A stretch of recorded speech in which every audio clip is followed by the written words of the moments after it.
I'm Congressman Kevin McCarthy. And as a proud alumnus of Cal State University Bakersfield, I'm excited to be joining you in celebrating CSUB's 50th anniversary. I want to thank President Zelensky, MC John Nylon, the University Advancement Team, the 50th Anniversary Planning Committee, and all the faculty, staff, students, and alumni who have made CSUB the great institution it is today. Now, I was excited to see that the university relaunched the Distinguished Speaker Series. I helped spearhead it a few years ago. And now, under President Zelensky's leadership, I look forward to introducing the inaugural speaker of the new President's Lecture Series, Sir Richard Branson. But before we do that, here's a video to learn a little more about his impressive story. Take a look. I'm a person that looks forward more than looks back. When I started 50 years ago as an entrepreneur, the word entrepreneur I don't think existed.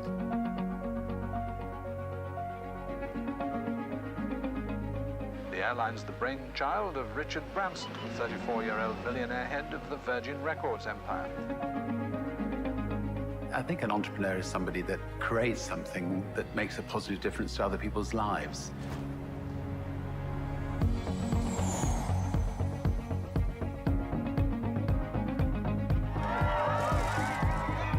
I'm a born optimist, a very positive person.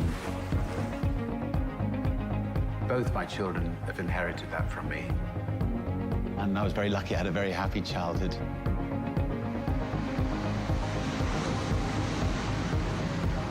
One of the things I enjoy the most is teaching people to swim. You shouldn't sink, Archbishop. You just go. I find it quite an easy thing to do, and it's wonderfully satisfying to help them stand on their own 2 feet. That was brilliant. Why do you have so much money? The exciting thing about learning to be an entrepreneur is then later on in life you can be creating not-for-profit businesses, not-for-profit things to try to deal with the problems of the world. I've been lucky enough to help create the Elders, which is a wonderful group of people that are trying to tackle conflict resolution issues in the world. The Elders can become a fiercely independent and robust force for good. The Oceanic Elders to try to tackle the problems of the oceans. The Carbon War Room to try to tackle climate change. My attitude in life is to give everything I can to solve the problem. Trying to go to space has been tough, very tough. The old saying, it's not rocket science. Well, obviously, if you're trying to go to space, it is rocket science. Armed. Fire. I get enormous satisfaction trying to achieve something that has never been achieved before.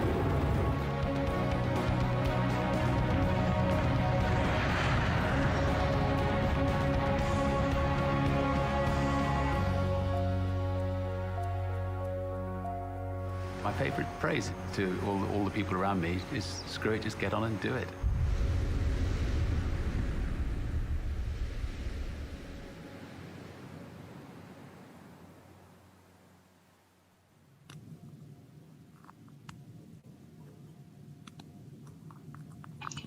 Go.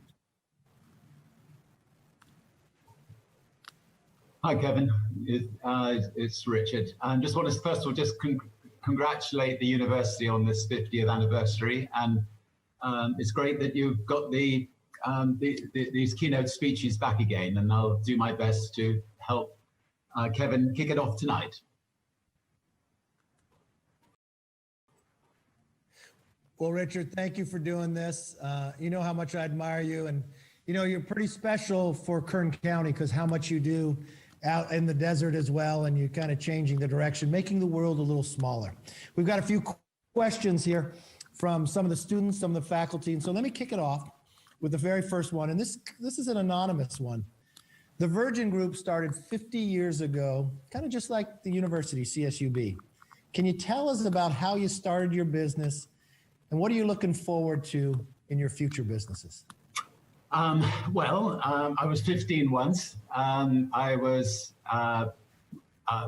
learned a lot about the Vietnamese War. And I think, like most young people, I thought it was a dreadful war, and decided that we needed to have a young people's magazine to campaign against the war. So my headmaster said, you've either got to run the magazine and leave school, or you've got to give up the magazine and do your schoolwork. And so I said goodbye, left school and started this magazine. And the magazine became my education. I mean, it got a circulation of 100,000 copies.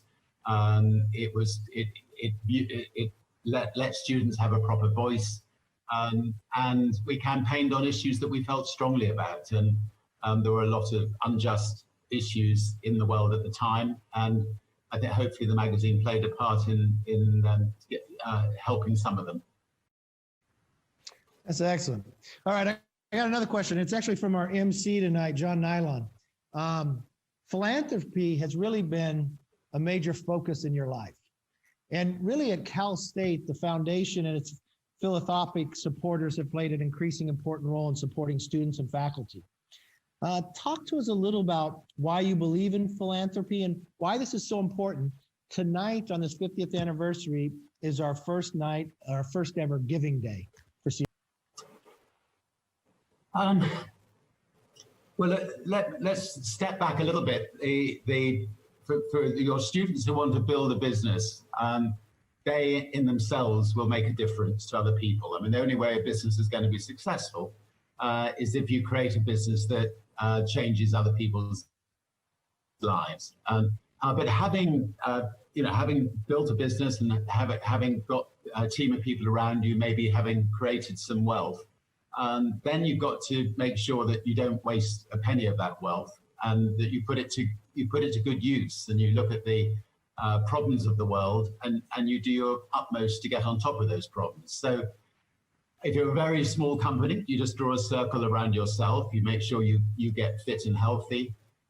Make sure that you then help look after your family, and then you look after people in your streets around you.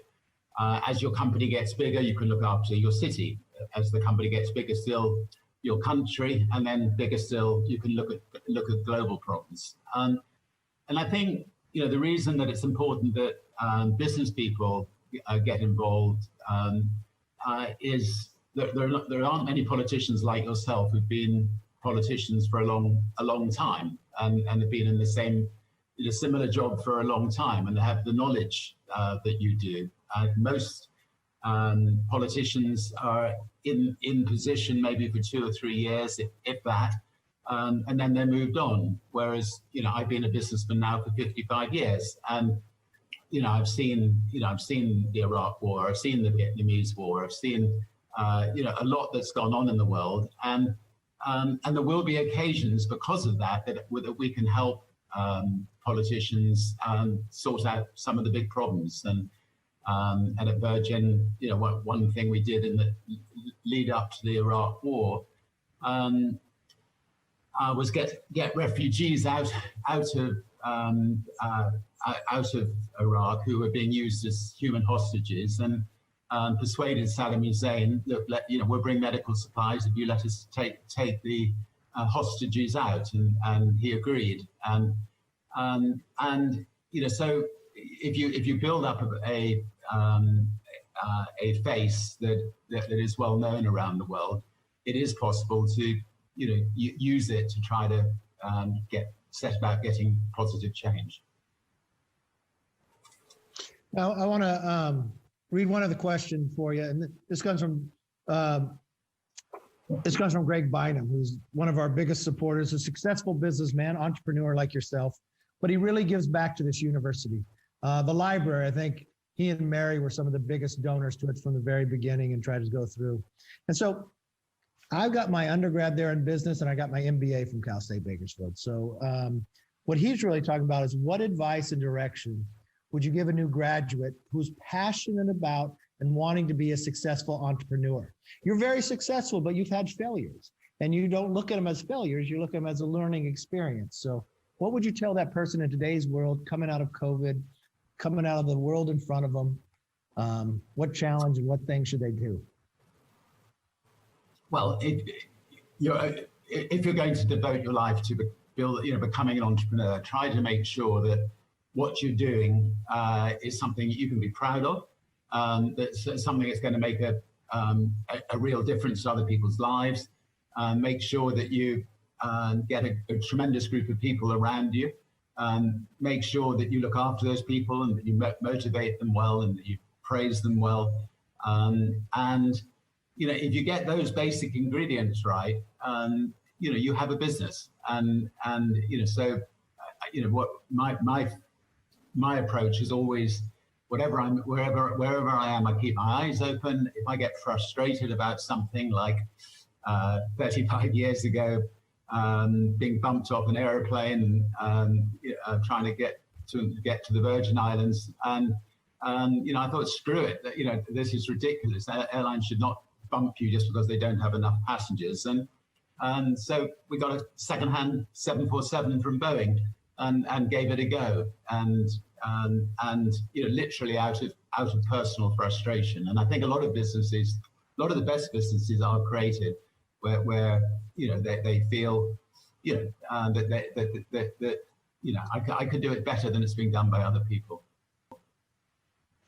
Well, I've admired you your whole life because you've done all sorts of different businesses, from a newspaper to a record company and to an airline, and now you're going to space.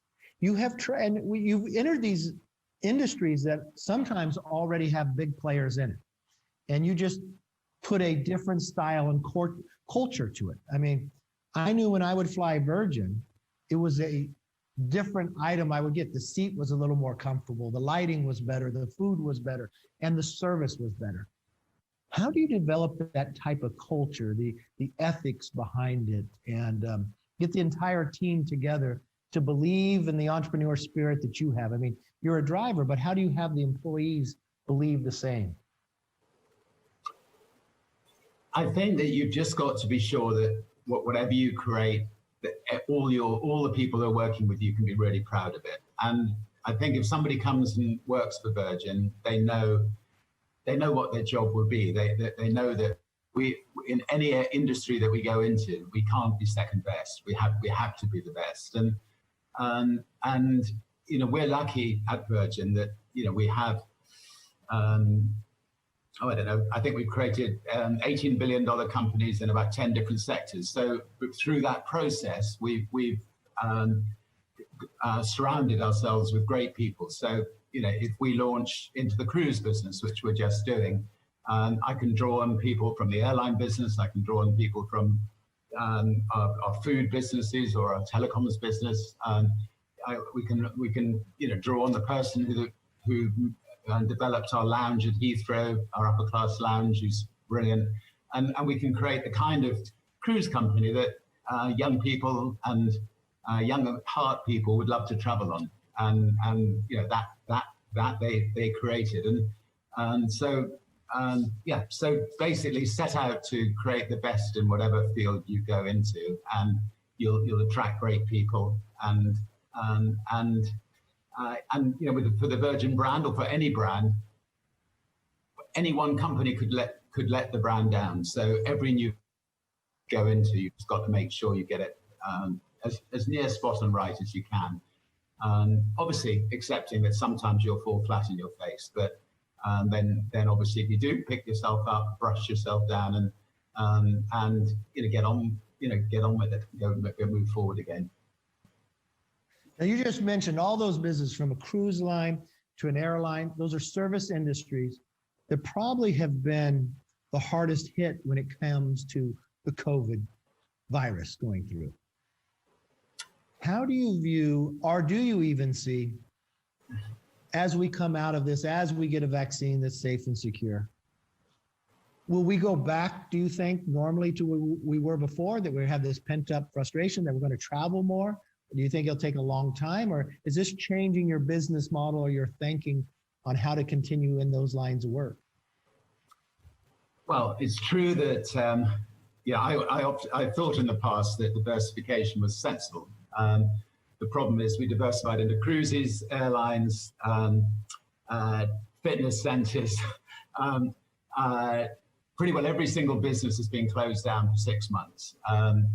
Fortunately, we've got our space business, which is doing really well, and we've floated it, and that has helped pay the bills of some of the other companies. And over the years, we've built up some funds so that we can get through this difficult time. I've forgotten what the thrust of your question was. Sorry. Well, the industry looked the same coming out of COVID? Yeah, I'm so sorry. Yeah, so I think that a lot of things in the world will change coming out of COVID, and some things for the better. I, for instance, have always worked from home. From being a teenager, and by working from home, I've been able to delegate well. So when we set up new companies, I have to find good people to run those companies. By working from home, I've been able to see my children grow up and actually have them, be around them all the time. By working at home, I've been able to think about the bigger picture, and if there's firefighting like COVID, I've been able to concentrate on dealing with it. So I think that if companies can realize that actually, people working from home can be far more productive, and a lot of people will enjoy it more, and give people that option, that would be very, very positive. I think hopefully we won't. The world is a much cleaner world at the moment, and I think I believe that it's important that we do everything we can to get on top of climate change, and people obviously have flown less. But I think that there are certain things that you have to do, and people will still have to fly, so what we did in that area was we built a plane in the Mojave Desert called Virgin Atlantic Global Flyer, which I was the reserve pilot. Steve Fossett flew it, and it went solo around the world, and it was a wonderful moment because this plane was all built of carbon fiber material. And the moment it landed successfully, we took Boeing and we took Airbus to the Mojave Desert. We said, look, you should be building all your new fleet of planes with carbon fiber, because it'll save a ton of carbon and save airlines a lot of money. And by and large, they've done that. The 787 is 50-60% carbon and so on. And the A350 Airbus plane is nearly 60% carbon fiber. So, so I think technology can overcome a lot of problems, and we've got to hope that out of COVID comes some positive things like that. Well, you just mentioned something that a lot of people should realize, that Mojave Desert's in Kern County, very close. You can go anywhere in the world, and you found a little place in Mojave is kind of changing the world. You met Burt Rutan, Paul Allen, yourself. You won the X Prize going to space, and now you've taken to that next level, that next step, where you want to make space a little closer to home. And I think everybody's talking about it now, the excitement again that we saw back in the 60s about space race and others. I think the private space race has done more innovation than anything else. Why don't you take a moment to talk a little bit, because I think you're very close to getting to that fruition that you've been dreaming about and never given up on. Well, I have to admit, I've been close for some time. But I really feel that now we're tantalizingly close. It's been maybe 17 or 18 years since we started Virgin Galactic to get to this point. Rocket science is difficult. I hadn't realized quite how difficult it was when we started. But we have 600 or 700 of the best engineers in the world in the Mojave Desert. They've created the most beautiful spaceship, the most beautiful mothership, the most beautiful spaceport in New Mexico, and soon I'll be going up, and soon the quite long list of people who've actually signed up to go up with us will go up and become astronauts. And I think you were actually at the ceremony of our first astronauts, and you know, hopefully, you know, through people going to space, they can come back and, you know, well, first of all, look back at the world, marvel at what a beautiful world we actually live in, and come back and try to make sure that we keep it that way. Can you talk about the benefits of not just a few people going to space and seeing it? I mean, you're going to make a lot of people to be able to be an astronaut, something they dreamed, and they don't have to join NASA. But the other benefits of it, you can make travel that much faster. If someone wants to go to Australia, you can make cell phones cheaper because they can lift satellites at a lower price. I mean, you can make the world smaller, but bring it to more people and maybe more cost efficient, and technology wise can make the planet a little safer and cleaner as well. Absolutely. I mean, I think there's so many things that have come about from space exploration. I mean, for instance, I doubt you and I would be talking like this today if it wasn't for space exploration. You know, we have another company called Virgin Orbit, where we've taken one of our 747s from Virgin Galactic. We built a giant rocket, and we will attach it to the wing of the 747, and we'll be able to take off at, you know, I mean, if somebody needs a satellite in space tomorrow, we can put the rocket on our 747 and take off within 24 hours, and we can launch it in anywhere in the world, because, you know, obviously 747s can go long distances, and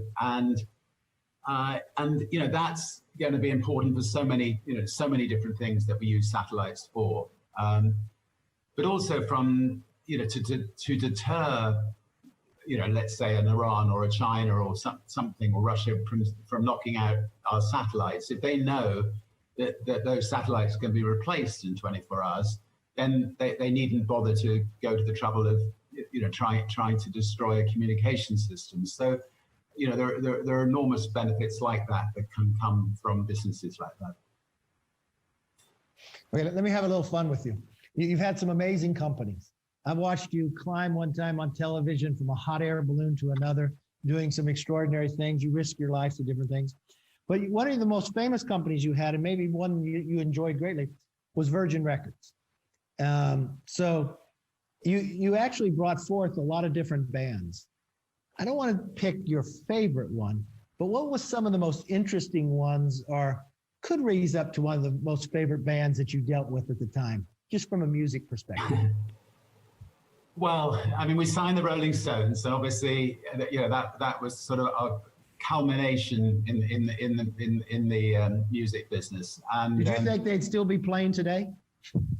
I remember when we signed them, and this was a long time ago, people said they're too old for you to sign them. You're mad to pay that sort of money for them, and so on. So the answer is, you know, no. I don't think anybody could have imagined that they'd still be playing today. But you know, we signed a lot of fun bands. I mean, good bands like Genesis and Phil Collins and Peter Gabriel and you know, Janet Jackson and bands like the Sex Pistols that caused a big outcry in when we signed them. They were like a young version of the Rolling Stones, and there was a celebrated court case because the album was called Never Mind the Bollocks, Here's the Sex Pistols, and the police decided that the word bollocks was rude, and in the case we got a linguistics expert from Nottingham University, who just happened to be a priest himself, who turned up at the court with his dog collar and said the bollocks was a nickname given to priests in the 18th century, and it was a load of bollocks to say it was rude, and the judge reluctantly found us not guilty. But anyway, the rock and roll business there's a lot of fun stories I could sit here all night and tell you, but anyway, it's fun. So you've created a lot of businesses, and I know you probably had a lot of ideas. Tell me one that you had an idea on, but you passed and you wish you hadn't. Is there something that you missed along the way that maybe you were too busy? I think there are many things. I got a call one day from a friend who said he'd been playing this incredible game in Canada. You just got to get the rights for the game. And I said, I'm going to be busy this week. I'll come on Monday of next week. And anyway, by Monday of next week, the game had gone, and that was Trivial Pursuit. I don't know whether that was a big game in America, but I, you know, I don't know. There's so many things that we've missed. I mean, like Peloton. I mean, we were offered it when it was, you know, valued at nothing, and to get involved as partners, and we just had so much else going on that we didn't do it. I mean, that was a big miss. Well, my wife bought me one during COVID here. You're looking very, very well and very healthy, so it looks like it's working. Well, I think if I get in a good enough shape, I could be one of your astronauts. So you get half price if you. Well, you were very good at looking forward. What are some predictions for the world, let's say 50 years from now? Space takes off, everything else. What will the world look like, or what are some fundamental changes do you think could take place for the betterment of all of us?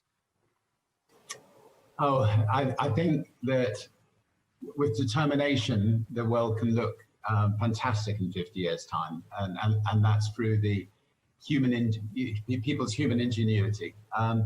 So let's start with food. You know, there are wonderful companies like Beyond Meat and that are producing fantastic vegetarian food that tastes just like meat. I mean, you have a hamburger of a Beyond Meat hamburger, and you just would never eat another hamburger. I mean, it's that good. You've got Memphis Meats, which is a company that is going to be growing meat out from cells.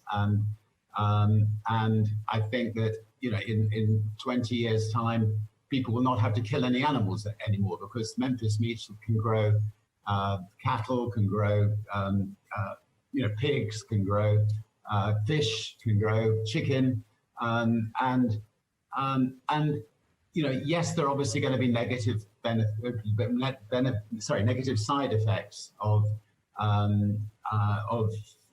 losing, you know, people who are farming cattle and so on.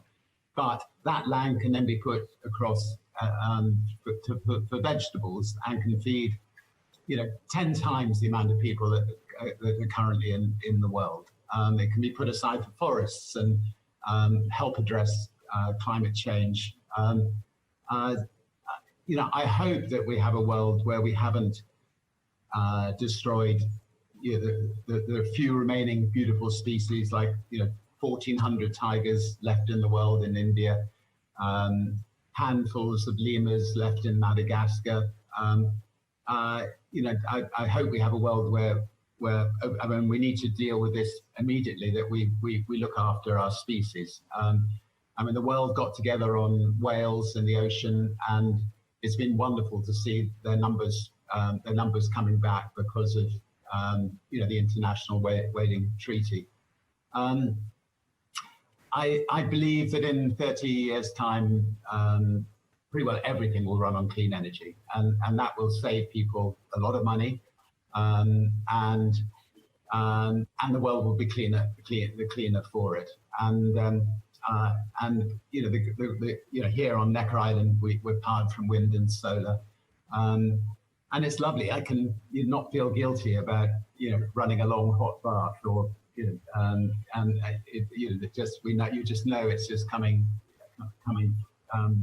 you know, coming from our natural resources, and it's cheaper, and it's created jobs in the community, and so. You know, I obviously hope there's going to be a world where that, you know, things like racial inequality are addressed, where the really poor people in society are, you know, given a leg up, where There's reform of criminal justice system. I mean, that's one thing which is great that the Republicans and the Democrats, I think, do agree on, that there's desperate needs to be reform of the criminal justice system, where prisoners are given a second chance. I mean, we at Virgin have employed about 100 ex-prisoners. Not one of them have reoffended. They're some of our best employees we've got. You know, our train company, the head of security, used to come out of prison on a Sunday night. No, sorry, on a Monday morning and go back in on a Friday night, and was absolutely brilliant. So, giving people a second chance, you know, is very important. And you know, in America, you still have the death penalty. I mean, that I find so strange. I mean, unfortunately, not many states still have it. But you know, I've met 150 people, Americans, all who have been on death row, all of whom have been acquitted because it was realized that they'd been either set up or you know, then new DNA evidence came out to show they were innocent. Almost all of them black,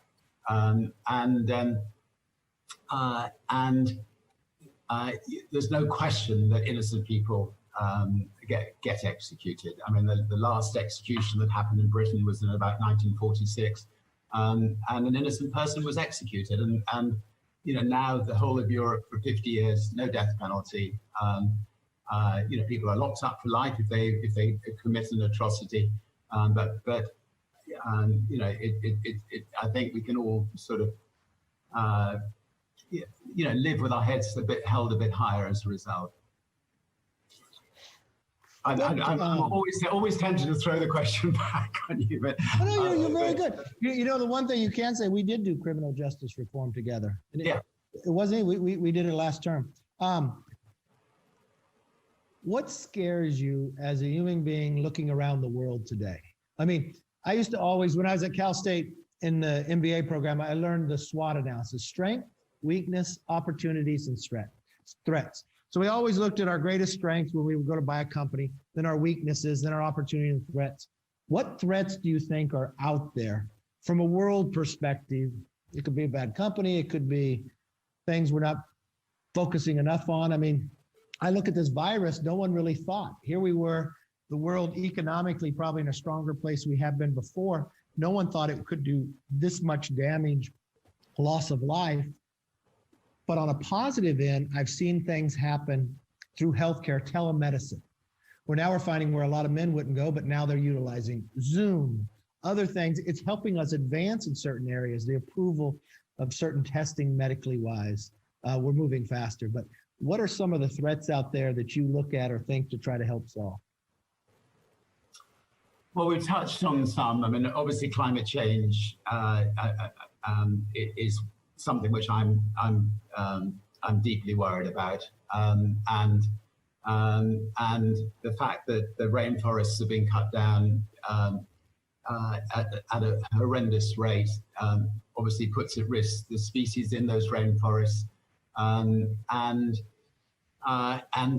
again, it's very worrying. The virus, I think, you know, one positive thing that may come out of this virus is that we'll learn from it, and with all the medical companies scrambling to get vaccines and to get really good tests, etc. Hopefully, we'll be much more ready when the next virus comes along, and come along it will.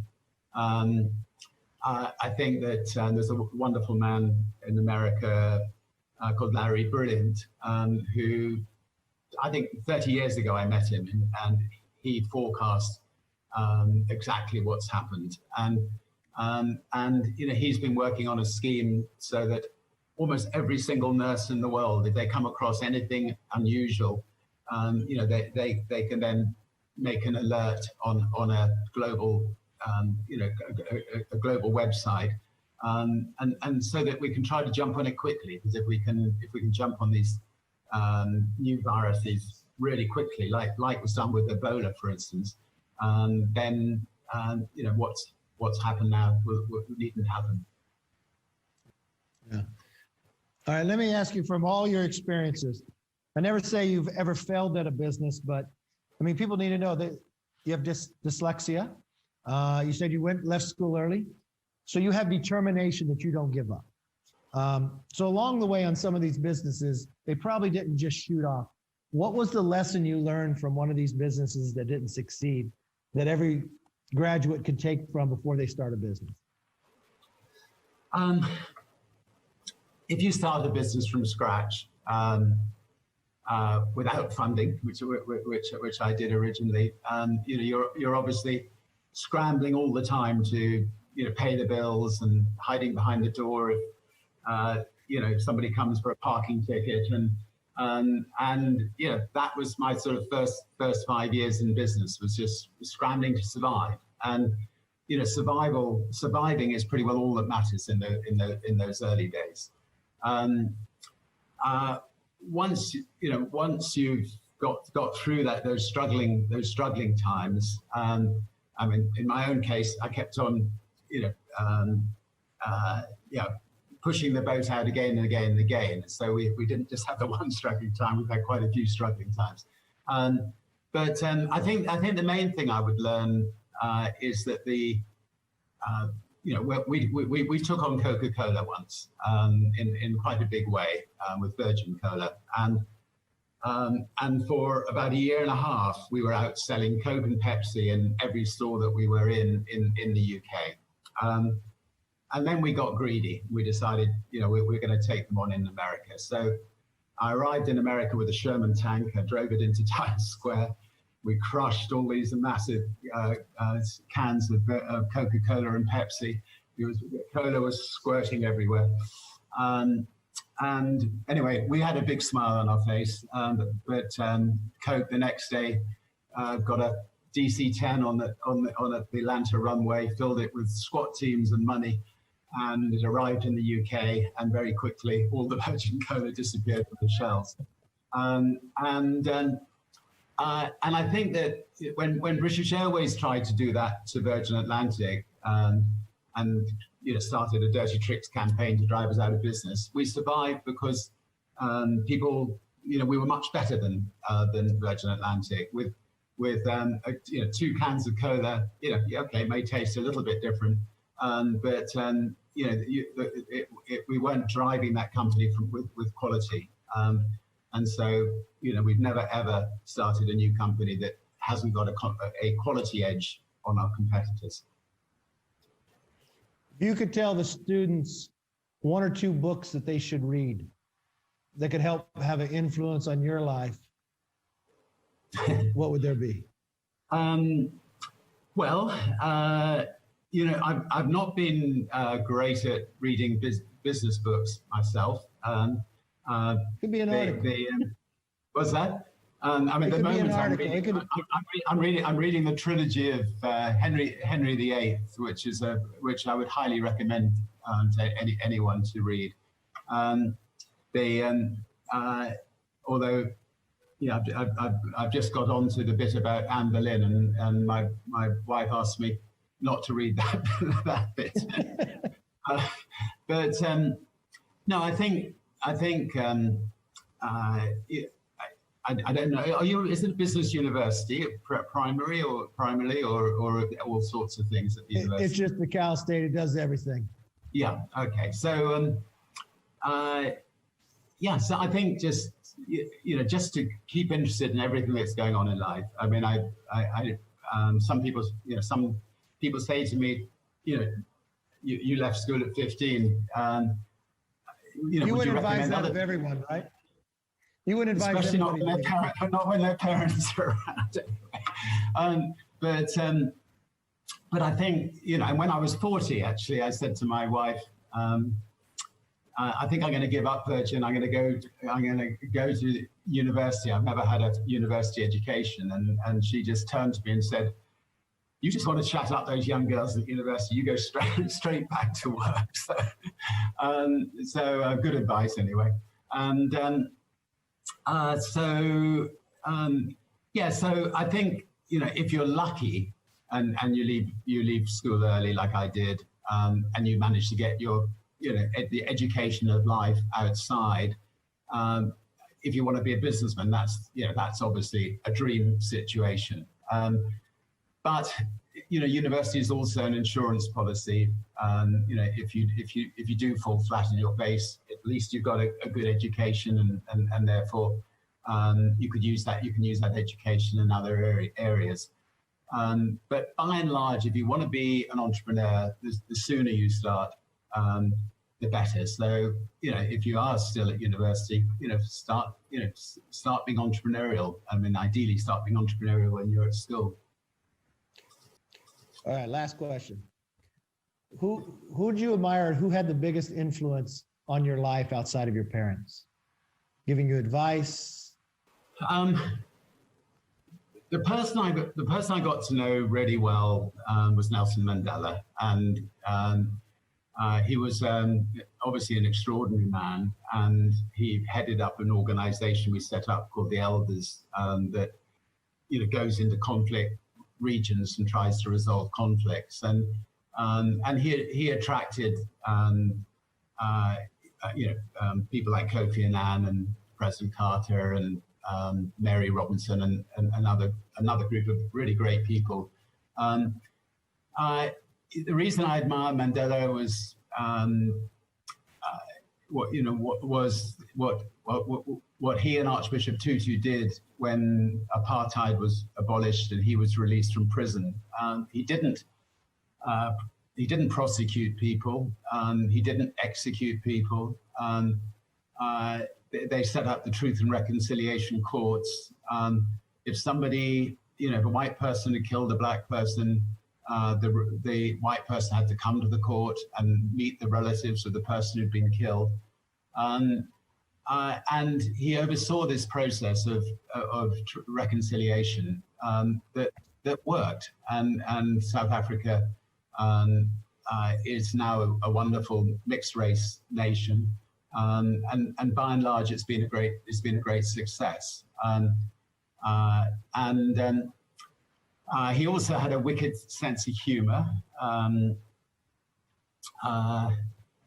he was also very expensive. I remember once he came to lunch, and I knew that if he came to lunch, that he always had a good cause that he was lunching with you for.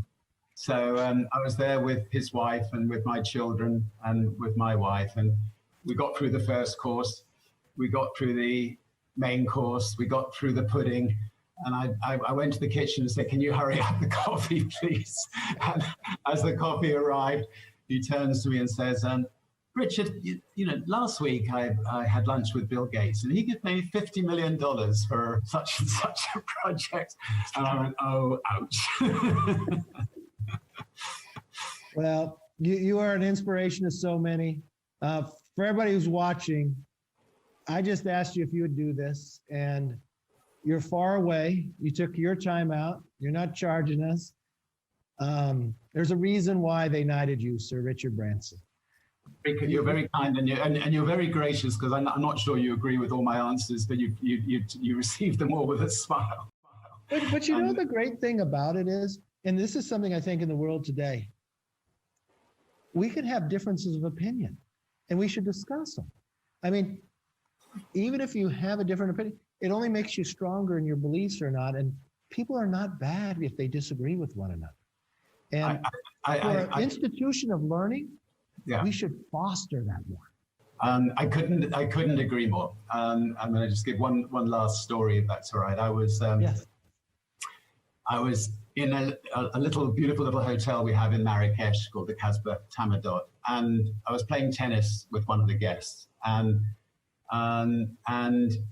after tennis, he was a delightful person. I asked him, what he did, and he said, "Well, look, Richard, I'm slightly embarrassed, but I'm the eldest son of the Koch brothers." And I said, "I'll tell you what. Why don't we sit down and because I doubt that we disagree on too many things. And we sat down together and we drew up a list of criminal justice reform, capital punishment, climate change, et cetera, et cetera, et cetera. And although, on paper, we're different, it turns out that 90% of the things we agreed on. And I think that's one of the saddest things that's happened in America and to an extent in Great Britain, is the few things that one disagrees about, people disagree about so vehemently that it's really becoming quite upsetting and quite dangerous and quite unpleasant. And so I think, as you say, the more people that can sit down, with their ex-wives or with their friends they've fallen out with, or realize that actually, life's too short for all of that, the better. It is. Well, you'd be proud of us. We've done a lot of things when it comes to climate. The 1 trillion trees. Remember, if the world would go, you don't have to have government. Ethiopia planted more than 300 million in one day with no government money. The trees are the lungs of the earth. They take in CO2 and they release oxygen. If we plant 1 trillion trees on this earth, it takes away 2/3 of all the carbon from the beginning of the Industrial Revolution till today. There are things we can do that we agree upon that are so good for all of us. I mean, plastic. Plastic in the ocean. 90% of all the plastic that goes to the ocean from rivers just comes from 10 rivers in the world. So if we focused on things that we agree upon, I think we'll come a long way. And that's what I admire about you. I thank you for the work that you do. I'm excited about what you're doing in Mojave. I will be there to watch you when you go to space, and hopefully I'll be there when you get your astronaut pin. Thank you for being part of Cal State Bakersfield celebrating 50th. Thanks, everybody. Thank you, and let's go ahead and back to the MC, John Nylon. Go Runners.